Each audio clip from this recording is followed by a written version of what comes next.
गुरुजी मैं पानी का लोटा चढ़ाते चढ़ाते मेरा पूरा कम से कम मेरे को 8 साल हो गया, पर मेरी जिंदगी में सुख बिल्कुल नहीं आया।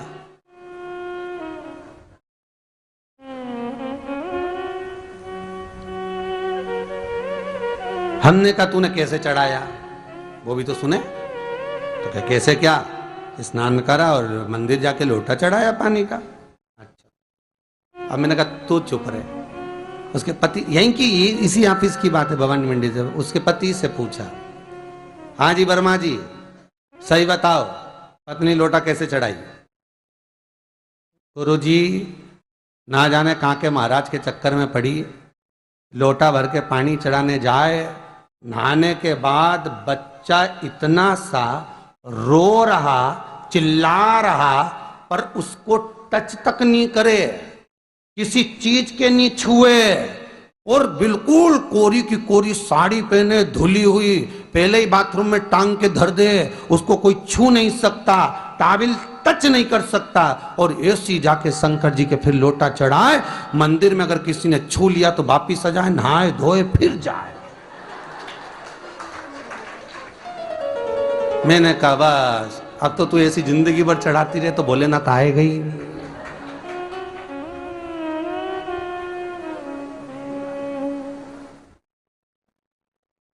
सत्य बोलो रे मिलेगा। कई लोगों ने पूछा शंकर को रिझाने के लिए कौन से कलर के कपड़े पहने कि शिव राजी हो जाए। शंकर को पाने के लिए कपड़ा बदलने की जरूरत नहीं होती, शंकर को पाने के लिए कलेजा बदलने की जरूरत होती है, शंकर मिल जाता है। कपड़े से शिव कभी नहीं मिला साहब। आप कौन से कलर के कपड़े पहन रहे हो, ये शिव प्राप्त नहीं करोगे हो। सफेद पहन लिए, लाल पहन लिए, केसर के पहन लिया, उससे शंकर नहीं मिल रहा हो। बहुत सारी रुद्राक्ष की माला धारण कर ली, हाथ में भी खूब सारा रुद्राक्ष पहन लिया, यहां पर भी पहन लिया, कान में भी रुद्राक्ष धारण कर लिया, जटा पे भी रुद्राक्ष लगा लिया, उससे शिव नहीं मिलने वाला हो।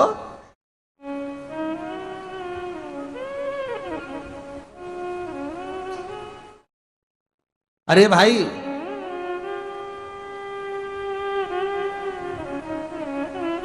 किसके पास में जा रहे हो आप जल चढ़ाने के लिए? जम के बोलिए जरा। शंकर जी के पास। शंकर जी कौन है? तुम्हारे कौन से मतलब नहीं है। भगवान को तो केवल इतना मतलब है कि आप मन कैसा लेकर आए हो। ये तन साफ करने से, स्नान करने से, खूब रगड़ रगड़ के नहाने से, लक्स पेयर से, खूब घिस घिस के नालों ने, क्रीम ने, पाउडर, डेंटिंग पेंटिंग करके फिर भगवान के पास जाओ और बढ़िया 2-4 घंटे तक फैशन करके भगवान को रिझाओ, भगवान रिझेगा? अरे गर्ग संहिता में लिखा है कि शंकर को एक बार प्रणाम करने का फल क्या है कि 10 अश्वमेध यज्ञ के स्नान का जो फल होता है वो मात्र शंकर को प्रणाम करने से मिल जाता है। कितना? 10 अश्वमेध यज्ञ के स्नान का जो फल है शंकर को मात्र प्रणाम करने से मिल जाता है। पर गर्ग संहिता कहती है कि 10 अश्वमेध यज्ञ के स्नान के बाद भी मनुष्य का जन्म वापिस मिल सकता है। मतलब वापिस तुम्हारा जन्म हो सकता है, किसी भी रूप में हो जन्म हो सकता है। पर शिव पुराण कहती है, गर्ग संहिता कहती है, स्कंद पुराण कहती है, नर्मदा पुराण कहती है कि महाराज इतना जरूर है कि शिव को प्रणाम करने का फल उतना है कि 10 अश्वमेध यज्ञ के स्नान का फल मिल जाता है। पर गर्ग संहिता कहती है कि शंकर के चरणों में अगर प्रणाम कर लिया तो ये पक्का है कि अश्वमेध यज्ञ का फल भले कट जाए पर शंकर के प्रणाम का फल नहीं कटता, उसका वापिस जन्म नहीं होता और वो शिव का हो जाता, वो शंकर का हो गया, फिर उसका जन्म नहीं है महाराज।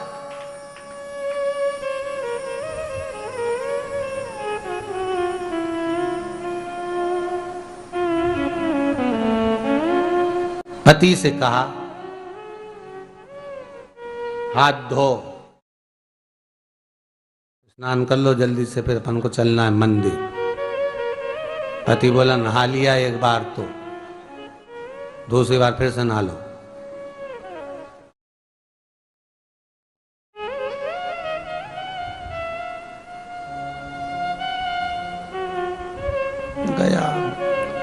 नी के ना माने तो कई घर में चंद्र घंटा से माथा बिड़ा स्नान करा फिर आया। चल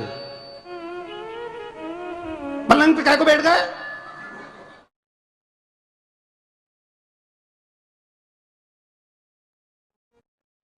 पलंगी तो है।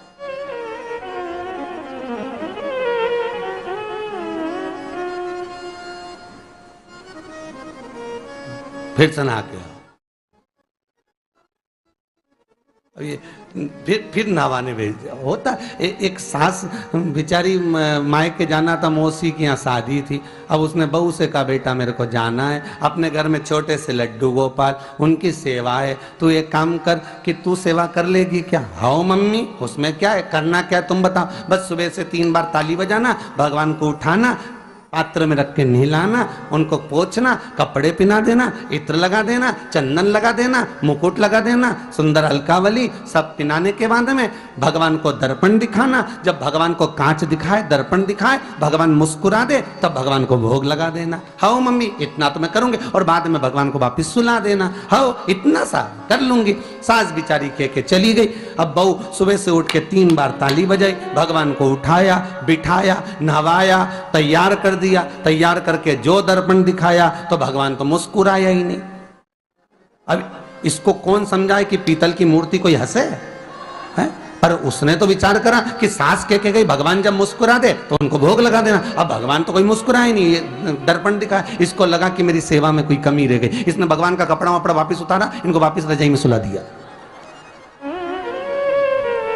अब भगवान को वापिस रजाई में सुलाया, फिर आ गई, 3 बार फिर ताली बजाई, भगवान को फिर उठाया, फिर बिठाया, बिठाने के बाद में फिर उनको कपड़े वपड़े पहनाकर फिर दर्पण दिखाया, पर भगवान तो मुस्कुराया ही नहीं। ये वापिस इस सेवा में गलती रह गई। वापिस इसने सब कपड़ा उतारा, भगवान को फिर सुला दिया।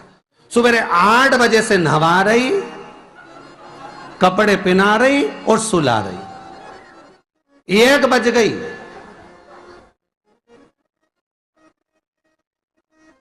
कुछ गलती रह गई होगी अपने सास के गई। अब की बार फिर भगवान को नहवाया। भगवान भी मन में सोचे नहवाई नहवा रही, खवा तो कछु ना रही। 28 बार नहवा दिया।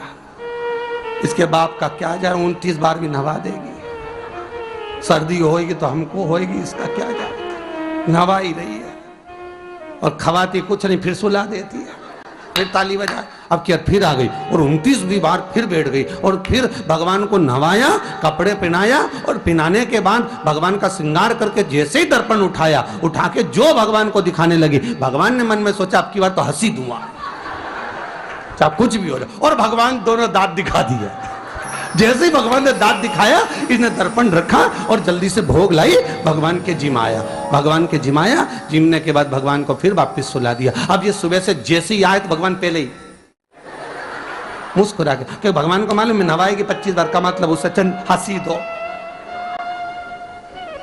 हंसने में क्या जाता। तो भगवान पहले से मुस्कुरा के बैठ जाए। अब एक दिन सास आ गई। सास ने कहा बहू अब सेवा मैं कर लूंगी। हाँ मम्मी कर लो। मम्मी सेवा करने बैठी। मम्मी ने भी स्नान कराया, श्रृंगार करा, कपड़े पहनाए, मुकुट लगाया। सब लगाने के बाद जैसे ही सास कांच दिखाने के लिए दर्पण को उठाई, इतने में से मूर्ति में से आवाज आई, दर्पण तो तेरी बहू दिखाएगी, उसको बुला दे, बहुत जोरदार दिखाती, वो दिखा सकती, तू वापिस धर दे दर्पण, तेरे बस का नहीं।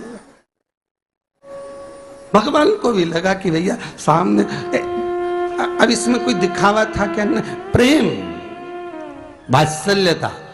भगवान भक्ति के बल पर रिश्ता है।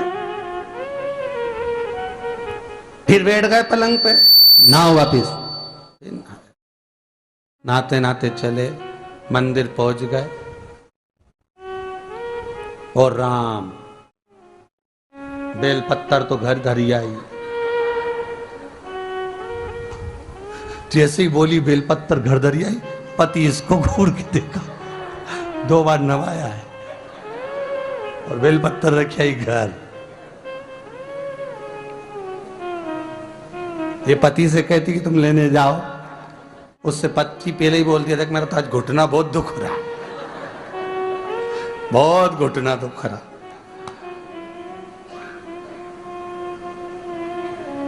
ठीक है, तुम बैठो, मैं आई अभी घर से। अब घर जाते जाते मालूम पड़े फिर कहीं का कोई छुआ गया तो नहाने बैठ गई। फिर आई, इसकी जो पूजन की थाली रखी थी, कोई भगत आया बेचारा, उसने सोचा मंदिर की थाली है, सब चढ़ा चुड़ू के चले गया सब। पति से बोली तुमने अकेले ही पूजन कर ली, मैं तो करा ही नहीं। ये नंदी जहां बैठा उसके पास में बैठा, मैंने हाथ नहीं लगाया। तो ये सामान कौन चढ़ाया? इनकी आई थी, सब चढ़ाया। तो कि शर्म नहीं आई? बेलपत्तर तो था ही नहीं। तो क्या सियोर वाला महाराज की कथा सुनी थी, शंकर जी पे से उठा लिया, धो के चढ़ा के वो गई, वो चली गई। शिव ये नहीं कह रहा कि तुम वस्तुएं बटोर कर लाओ। शंकर कहता तुम्हारे पास में मिल जाए तो समर्पित कर दो, नहीं मिले धोया, वापिस शिव को चढ़ा दिया, वापिस शंकर को समर्पित कर दिया। शिव स्वीकार करेंगे। 1 महीने तक भी एक बेलपत्र को धोकर शंकर को रोज चढ़ाते रहो तो भी शंकर स्वीकार करेंगे। उसमें भगवान ये नहीं सोचेंगे कि निर्माल्य है, स्वीकार करेंगे।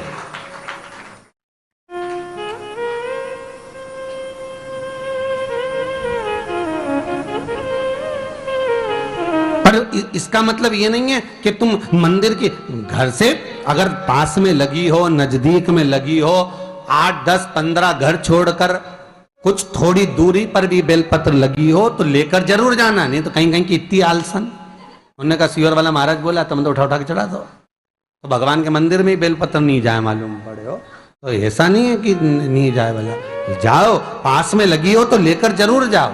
भगवान को समर्पित करने के लिए थोड़ा ना थोड़ा भाव भगवान के द्वार पर जरूर लेकर जाओ।